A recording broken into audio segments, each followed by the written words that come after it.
Mahal ka ba talaga? O teka, ibahin ko yung tanong. Minahal ka ba talaga? Kasi one thing I've learned in a relationship, yung mga bagay na dapat binibigay niya sa'yo, dapat hindi mo yun hinihingi sa kanya. Hindi mo dapat hinihingi yung respeto. Hindi mo kailangang ipaalala sa kanya na, mag-care ka naman. Paramdam mo naman sa akin na bahal mo ko.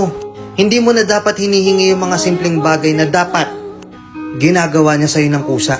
Kasi kung talaga mahal ka niya, kusa niyang gagawin yun, kusa niyang ibibigay sa'yo yun. Hindi yung para ang tangang desperadong desperado na iparamdam niya lang sa'yo at ipaalala niya sa'yo na mahal ka niya. Kasi kung totoong mahal ka ng isang tao, magkukusa siya. Kusa niyang ipaparamdam sa'yo na mahal ka niya. Kusa niyang ipaparamdam sa'yo na nagkikare siya, na nagpapahalaga siya. Pero bakit ganun? Bakit karamihan sa atin mas pinipili na lang natin maging tanga? Siguro nga dahil sa pag-ibig.